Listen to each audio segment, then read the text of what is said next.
What's up everyone, this is All I Talk is Tech, and today I'm going to be showing you a step-by-step tutorial on how to use the Shortcuts app on iOS 12. So let's get started. Okay, so real quick, I do have a really fast announcement I just want to make before I actually start the tutorial. It's not going to be that long, but I'm going to be making a new series on my channel where I show you the top 5 to 3 coolest shortcuts that you can get on iOS 12. Now these are either going to be shortcuts I create myself, ones that I find on forums, or ones that you guys can submit to me. Now the way you can submit it is just go ahead and send me an email. I'll have it on the screen and I'll also have it down below.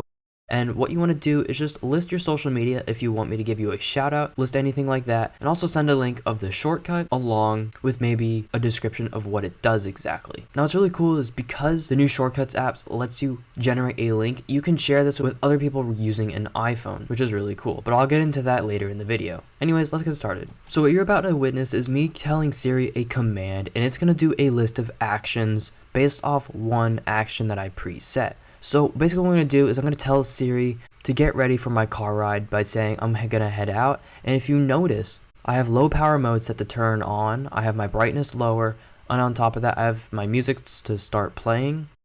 And as you just witnessed, with one action, I was able to get my iPhone to do multiple other actions. So how do you actually do this? Well, first of all, you're going to need to be on iOS 12 and make sure you have the Shortcuts app installed. What you're going to want to do is go ahead and open up the app, and you'll notice they have a home screen like so. Now if you tap on any of these, it will launch the specific shortcut that you have set. You can also activate any of the shortcuts you have just by going to the widget panel and tapping on it, which is really cool. You can also set them on the home screen. So me specifically, I would have it in the dock if I wanted to activate the shortcut without entering the Shortcut app or without using Siri.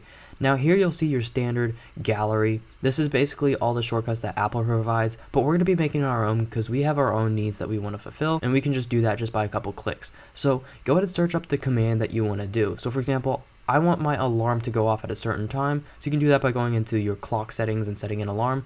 But with the shortcuts, for example, I'm going to have my alarm set to do something at a certain time. So when my alarm goes off, I'm going to go ahead and have my phone set to play music. Now what's going to happen is it's going to play probably my favorite album. I have that preset. So the second my alarm goes off, my music's going to start playing. That's not really something that's too complex, but what's really cool is I'm going to type in brightness, because in the morning when I wake up, my lights are usually off and my phone brightness is all the way up for some reason. So now when I wake up, my brightness is going to be really low. I'm also going to have do not disturb set to automatically turn off. Now you can do this in settings through other ways, but this is just for video purposes. You can also set it to open up an app. So I'm going to have it set so that way when I wake up, it lowers my brightness and opens up a specific app. So I'm going to make this app Messages. When my alarm clock goes off, it's going to start playing music, it's going to lower my brightness, do not disturb will automatically be turned off, and an app that I choose on my iPhone will automatically open.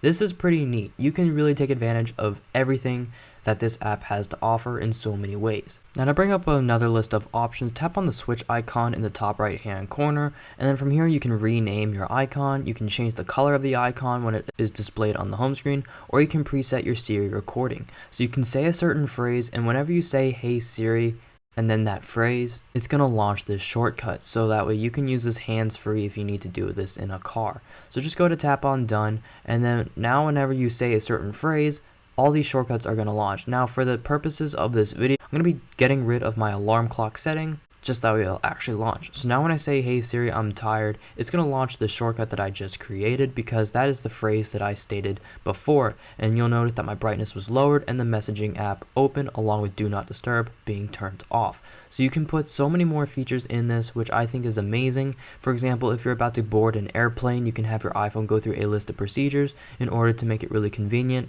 Alright, so what's cool is you can launch these in the Shortcut app. You can go ahead and launch them on the home screen, and you can also launch them in the widget panel. Now you can also rearrange them, which I think is awesome, so that way you can have them in a specific order that you want, and the same order that appears inside the app will be the same order that appears in the widget panel.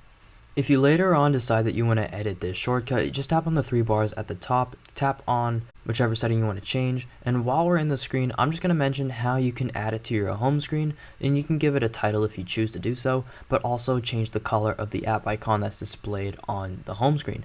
Now what's going to happen is it's going to load this link in Safari. Just go ahead and tap on the share icon at the bottom, and then just save it to your home screen, and you can rename it obviously, and then from here just drag it wherever you want. I would specifically keep mine on the dock just because so that way I can access it anywhere I want on my iPhone. Anyways, that is going to be about it for today. I might have a video later coming out on maybe top 5 coolest shortcuts, and you can also submit them to my email, which will also be down below like I mentioned earlier. And thank you guys so much for watching. Hope you guys did enjoy, and as always, peace.